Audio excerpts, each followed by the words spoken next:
The stars are right, and that means it's time for another episode of The Whisper in Darkness. I'm your host, the Manfromleng. Thank you very much for joining me today. On this episode, we are continuing with our review of the player cards in the Dunwich Legacy Investigator Expansion for the benefit of new players.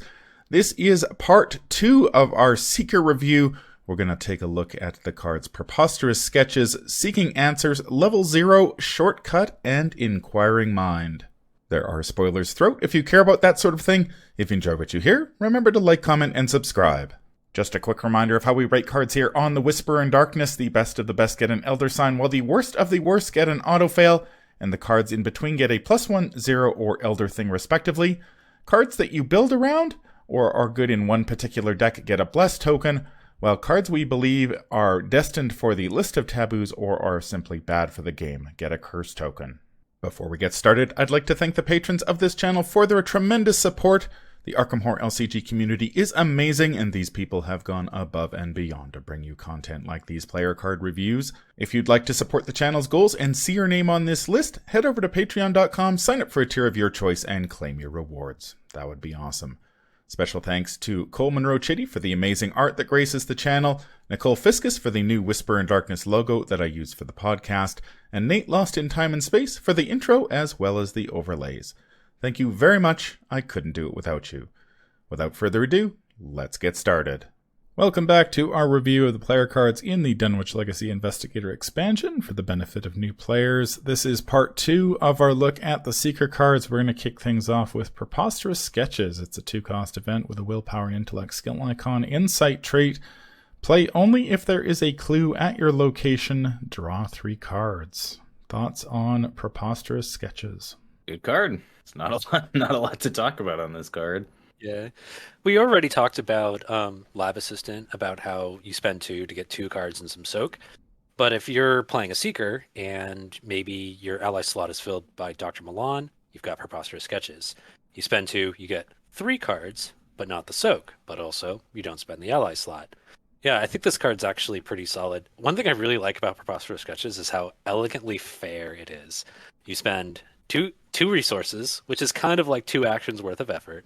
You know, and you spend an action to play it, and you get to draw 3, the equivalent of 3 actions worth of effort.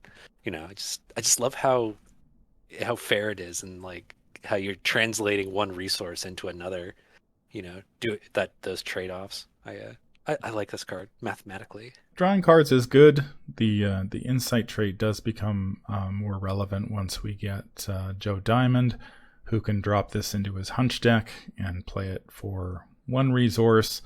It is a little bit pricey at 2 resources sometimes, especially if you're not playing this in a dedicated Seeker, but you can't really argue with drawing 3 cards. There is a level 2 upgrade in the Return to the Dunwich Legacy box that reduces the cost to 0. Again, much like I've Got a Plan, I haven't upgraded to that card, just haven't really felt the need. Again, we talked about costs a lot in our first Seeker video, and here is another take on the whole cost. Again, you can only play this if there is a clue at your location. I've run into this actually quite a few times, I think, largely because as a solo player, there aren't that many clues on locations, and I tend to move pretty quickly, so it's like grab clue, move, and timing this right can get awkward sometimes because you sort of have to play this first, then grab the clue, then move and stuff like that. But more often than not, it's not such a big issue. The only time it really comes back to bite me is sort of when you get stuck at a location and you've already grabbed the clue, but then say an enemy has shown up and you've had to deal with it, and then you've got this card in your hand, you're like, oh, I'd play this now, but I can't, which is kind of a pain. But other than that, this is pretty decent. How would we rate this one? It's tough. This one feels, well, I guess within the context of just Core and Dunwich, this is a +1. You know, it's a really solid card. You know, drawing cards is really never bad.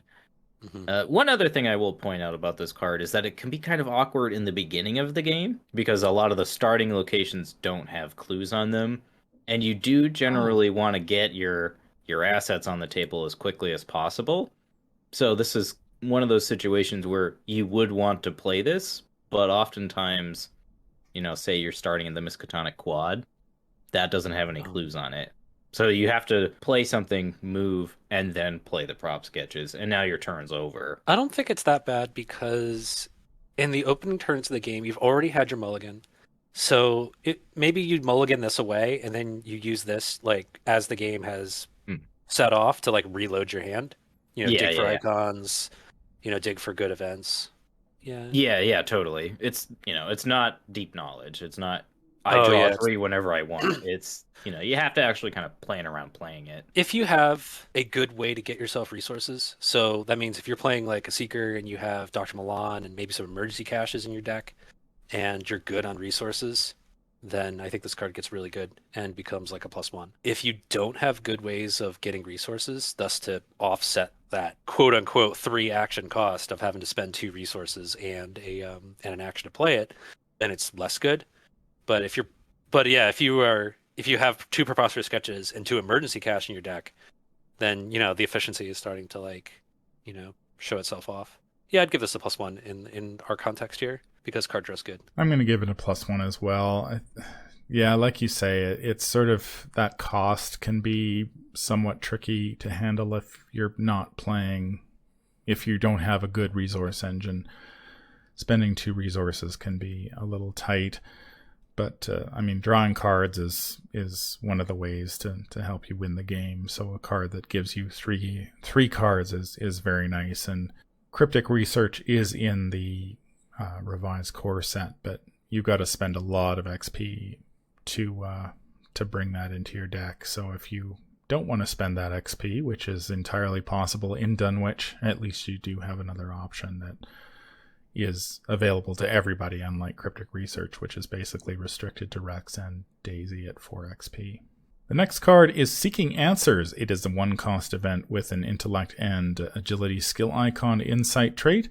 Investigate. If you succeed, instead of discovering a clue at your location, discover a clue at a connecting location. The level 2 upgrade for this card was reprinted in the revised core. It was originally released in the Harvey Walter starter deck. So if you picked up the revised core as your first product, you've already got the level 2 upgrade for this card, which is better than this card. Yeah. What do we think about this one? This card's pretty niche. Yeah. There are scenarios like Miskatonic Museum, for instance, that this could actually be pretty useful. The exhibit halls, for instance. Say you're at the, I don't remember the name of the location, the museum hallway. You can kind of snipe clues off of the various exhibit locations, which is pretty nice. It's kind of that pseudo bonus to an investigate that we've talked about in previous reviews. So it's okay. It's just a little slow, and sometimes you're just going to investigate. Okay, so the usefulness of this card comes from, you're standing on a low shroud location and you investigate and use it to get a clue off of a high shroud location. Pretty nice. That being said, it's not all that often that the difference in shrouds is more than 2. Mm-hmm. And if the difference in shroud is just 2, might as well play Perception. Yeah, you might as well play Perception at that point. Although you could also argue that you're taking less of a risk by, say, investigating a 2-shroud location, and you get a clue if you manage to beat the 2, but you might, if you were to play Perception on a 4-shroud location, you might fail, that sort of thing. So I think it's a little more niche than, say, Deduction or Perception. But if you already have both of those, this isn't bad because it's going to help you do what you do well. I wouldn't play this in solo because in order for a location to have clues on it, it usually has to be revealed. In fact, it always has to be revealed. So you run into the problem of you either have to leave a location behind, or you have to go ahead and then step back to investigate, both of which are kind of awful. But if you're in 3 or 4 player, it can save you that movement of having to go out and investigate that location, and that's when this thing really shines, when it saves you moves. There is, we'd be remiss to ignore the combos with Rex and Deduction too, right? Where you use this, you commit Deduction or your Rex, you succeed by 2 or more, and now you're discovering a clue at your location and the connecting location. Yes, Rex kind of overcomes the downside, of Seeking Answers, which is you don't discover any additional clues. You just kind of mess with the shrouds, and I guess it can save you moves as well. So I guess I'm gonna be very long-winded and come down to the point of if you're playing multiplayer and you don't want to move everywhere and you save yourself move actions, then this gets pretty good. Or if you're playing Barricade. This is also true.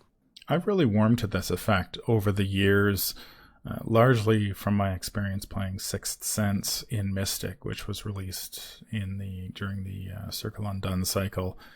It has a very similar ability to this, and this is a really good way to snatch clues at inaccessible locations. And we've talked a lot about high shroud locations, and locations with enemies are also problematic, because especially if you go to a location, you draw an enemy, and then you're in this very awkward position where it's like, okay, I need to evade the enemy, grab the clue, and leave, which takes 3 actions. So this just happened to me in a game the other day where it was like, if you fail to evade the enemy on your first action, then you've got 2 actions left, and you have to evade the enemy, and then you have to decide, do I leave or do I stay?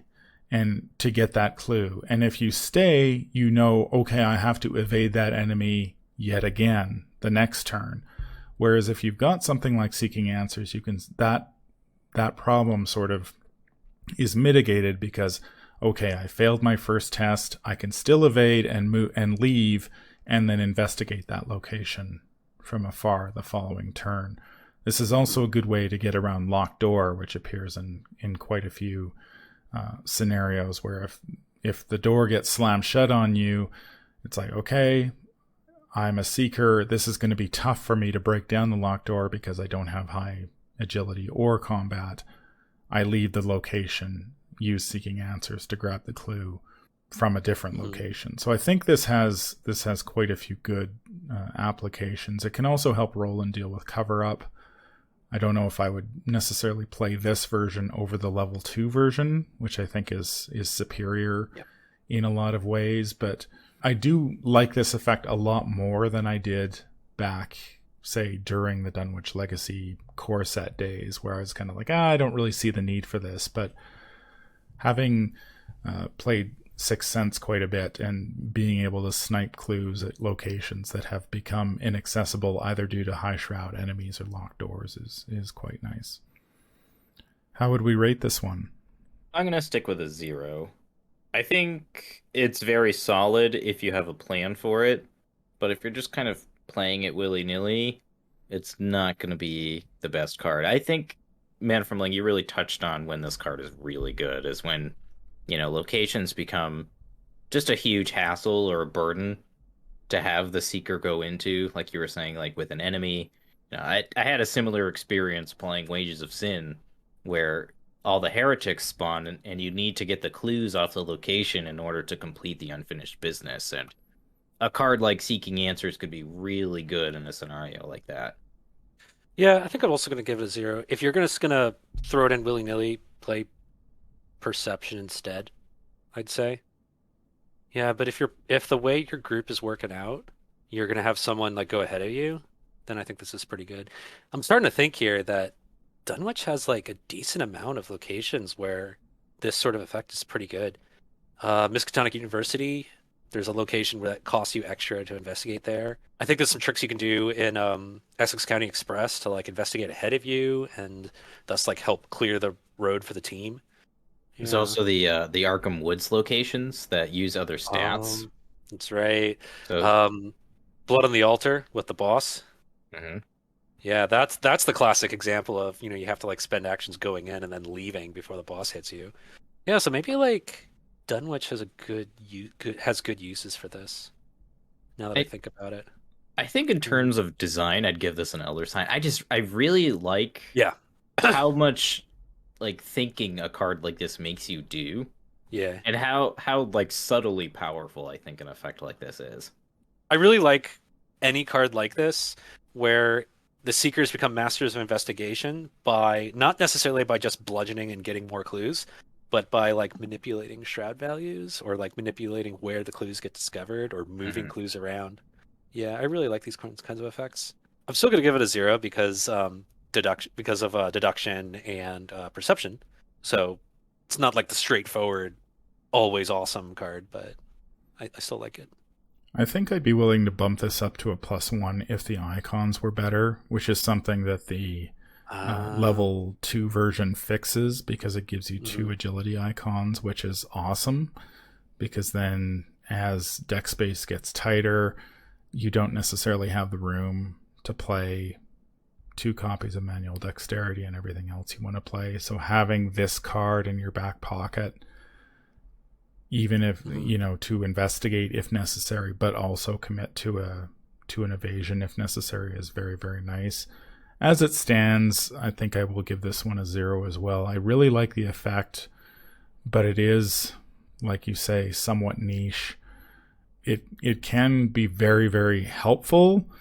It's just, I think in multiplayer, oftentimes you're just better off just sort of brute forcing your way, and you really just want to discover as many clues as possible. But it does have, if you are finding yourself in a lot of situations where you are struggling to discover clues at the location you're at, and would probably be better off just moving away and doing it from somewhere else, then you do have a solution in seeking answers.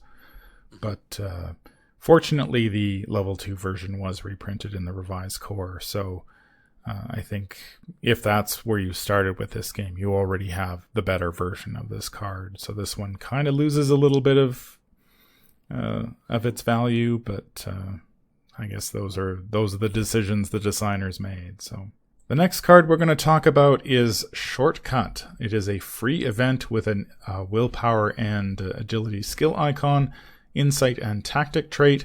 Fast, play only during your turn. Choose an investigator at your location. Move that investigator to a connecting location. Probably one of the best cards in the set, and almost 2 of in every deck I play that can play it. It has to be very particular deck if I'm not going to be playing Shortcut. It's a free move, but also it allows you to break the turn order to move somebody else, which is crazy good. Yeah, that's where you can start getting really creative. Like you could shove somebody into a location with an enemy as the seeker, and then they engage the thing, and then you're able to move in after them. That's like one quick example. There's also some tricks you can do, like involving basically buying another action for someone else by going before them and moving them along. So let's say you're sprinting to the end of the scenario, and your buddy needs to get to a particular location to, say, resign. Shortcut basically buys them an extra action. This is one of the best cards in the game, in my opinion, because it costs 0 and it's fast. So like, it's actually interesting to compare Shortcut to the card that we just talked about, Seeking Answers.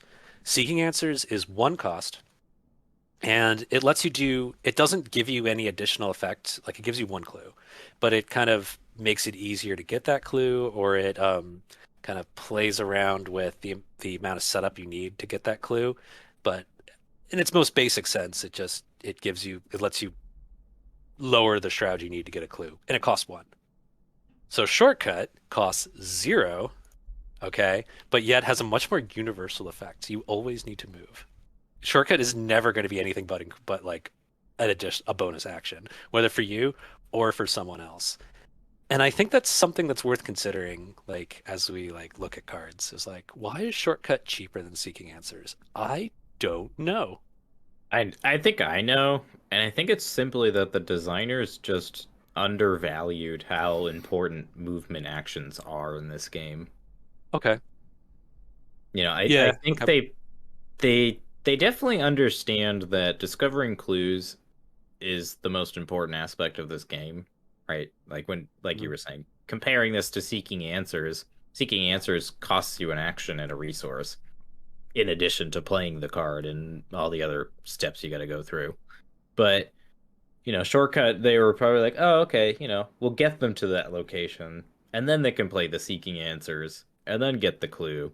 It'll be like, a fair exchange, but that's never ended up working out.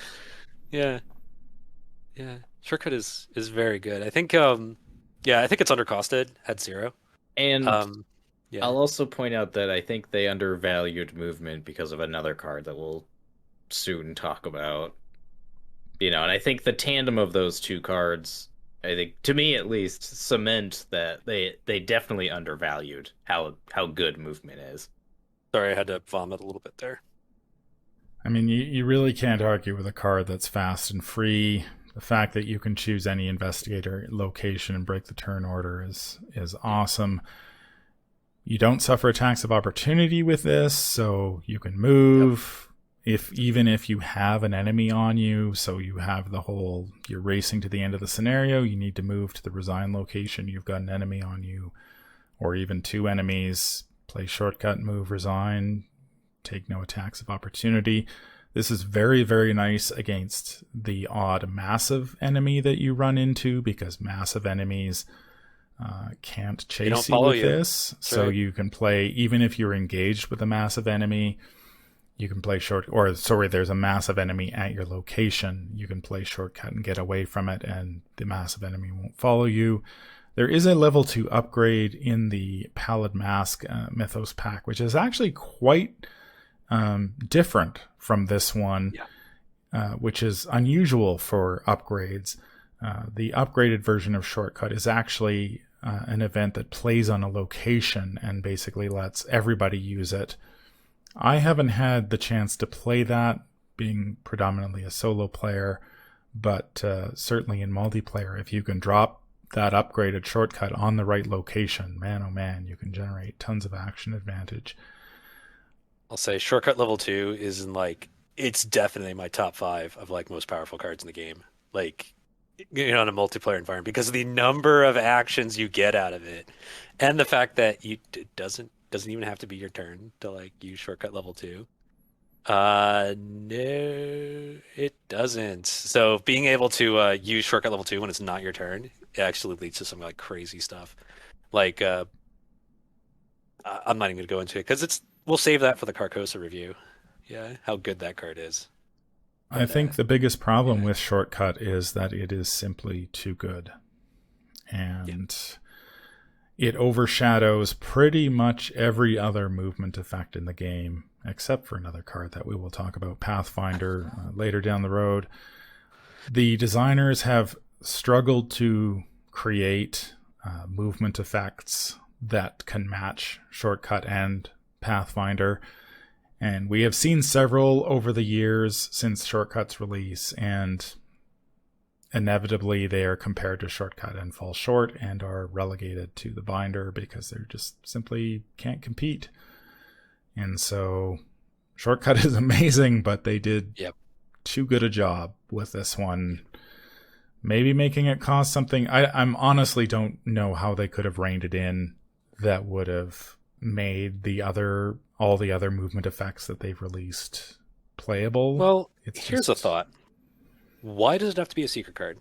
It should be a rogue card. Yes, it should. Yeah, rogue got elusive. So why change class to seeker?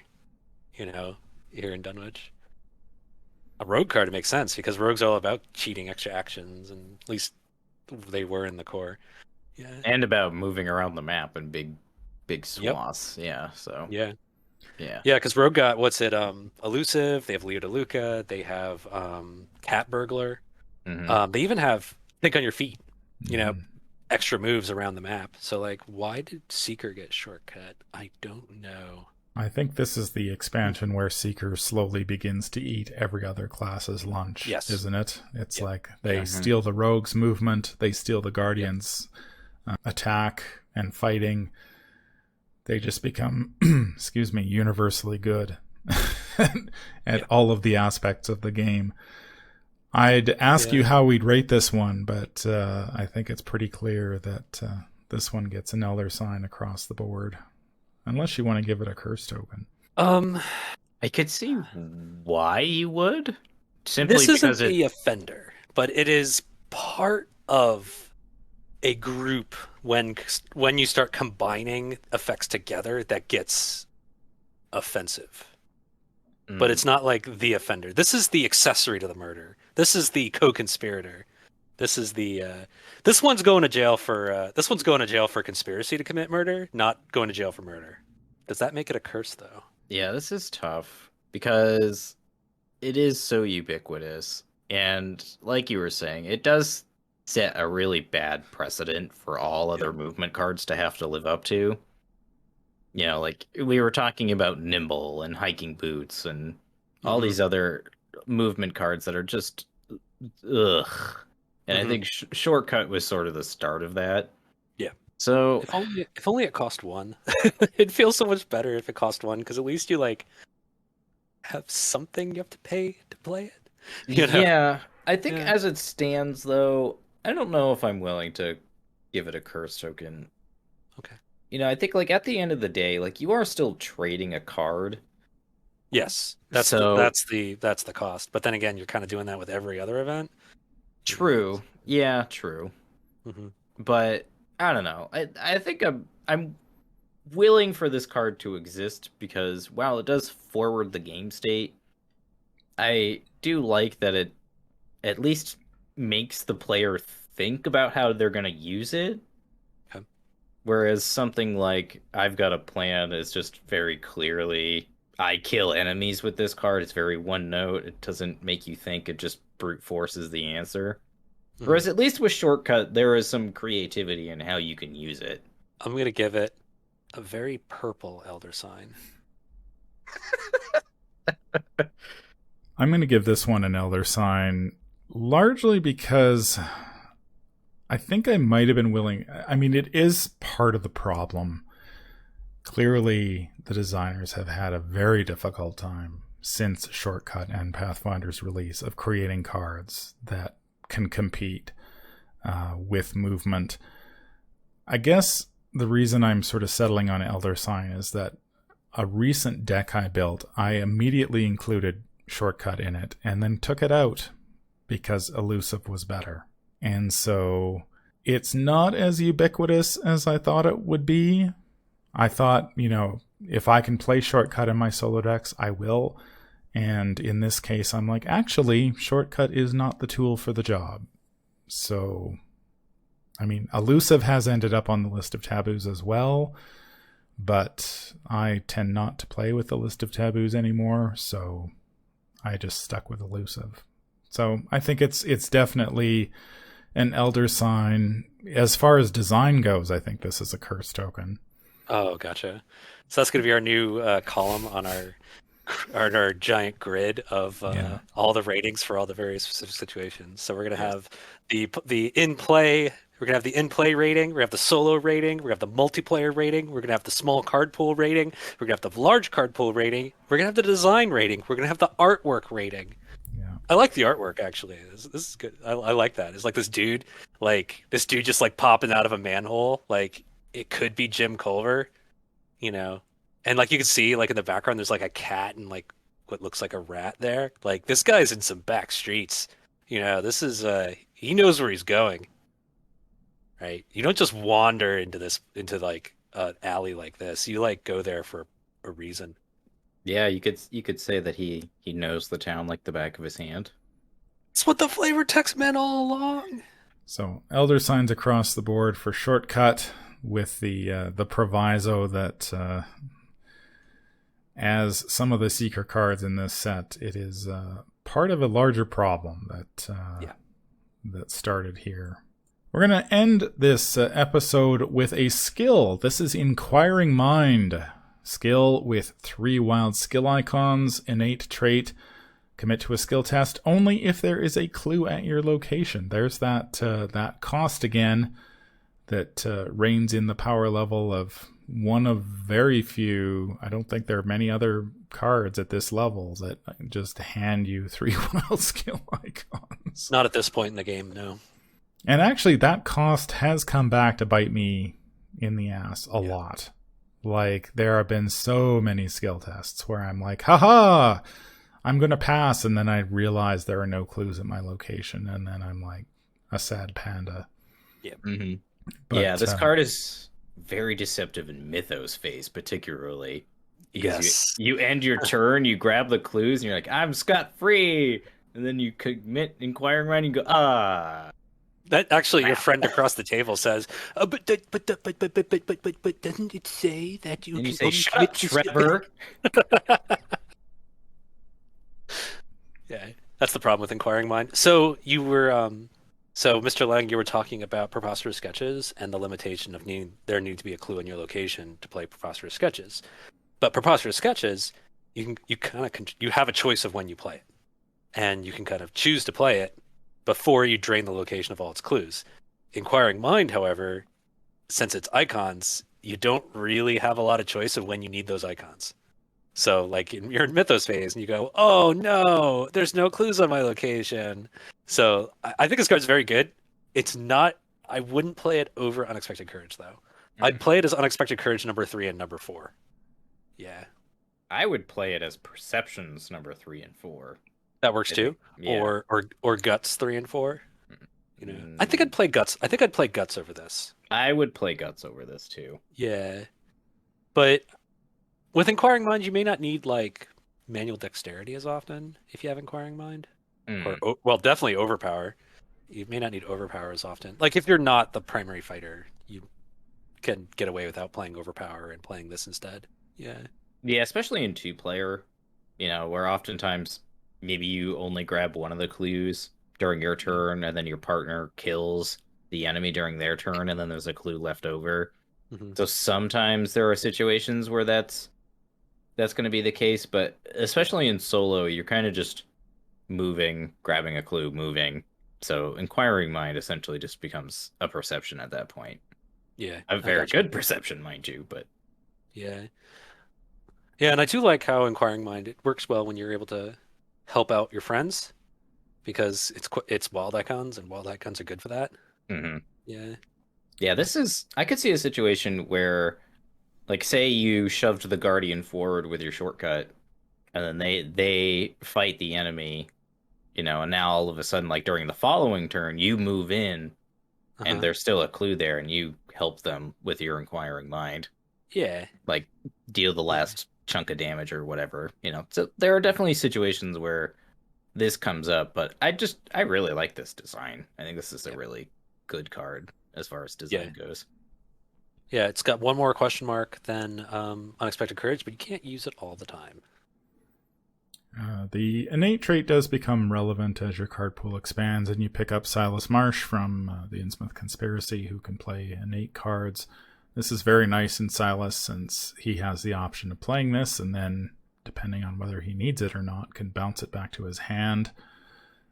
3 wild icons at this stage of the game is not very common, and 3 wild skill icons are great. I mean, they allow you to trim, if you need to trim some skills to make some space, you can dump this in, and this can be your Overpower or your manual dexterity or perception, and you're good to go. And it does have a cost that can be quite impactful, depending if you end up in the wrong location at the wrong time and this is sitting in your hand. You're not going to feel great. How would we rate this one? I'm going to give this one a solid +1. I've really liked this card throughout the years, and I still play it to this day. Yeah. In fact, but it's in my Garland deck right now. It's just really solid. While it doesn't get you any extra clues or anything like that, it ensures that you get the clue that you're going to get, and you can combo it with deduction and things like that to ensure that maybe you're playing some sort of rogue off class and you want to trigger that lucky cigarette case, and now this helps you do that before you get your lockpicks in play or something like that. It's just a really solid card. Yeah, I'd also give it a +1. Like I was saying earlier, where I think that Unexpected Courage is like an elder sign. This isn't quite up there, but it's still quite good. So, yeah, I'll give it a +1.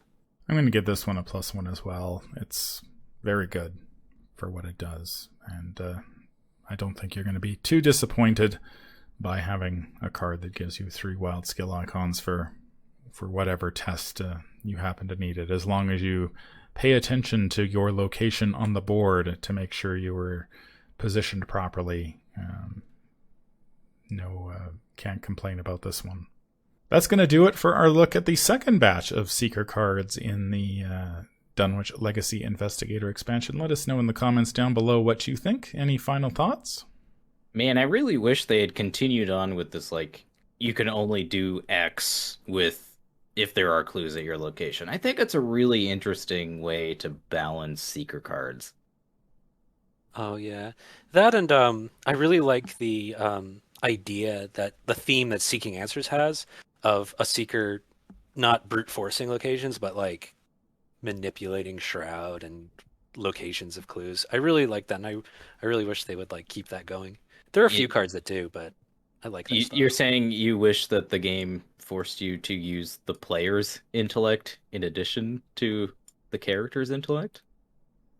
Because I find that, like, just brute forcing it and hoping that you don't draw the auto fail is a less fun experience than, well, it's like, a card like Seeking Answers, Yeah, it rewards smart gameplay, yeah, whereas exactly. deduction just rewards you for not drawing the auto fail. Yeah, it's true. Yeah. So So it's, we got it's some good cards here. Yeah. yeah, they're fun cards too, which I think is Mhm. a important distinction to make as well. It's like, they feel rewarding to play, Mhm. and like getting that really big payoff for a card like Seeking Answers. Well, it doesn't say it on the text, but it doesn't have to, because the Yeah, game exactly. presents situations where it becomes really good, and then Mhm. you feel like a genius for including it in your deck. And I think that's when the game is at its best for me.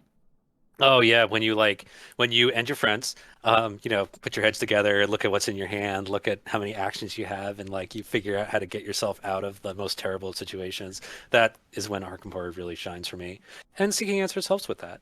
That's going to do it for this episode. If you enjoyed what you hear, remember to like, comment, and subscribe. If you need to contact me, I can be reached at manfromleng@gmail.com. I'm also on Twitter at manfromleng. Until the stars are right, keep your shotgun close and your elder sign closer. Take care out there, and happy investigating.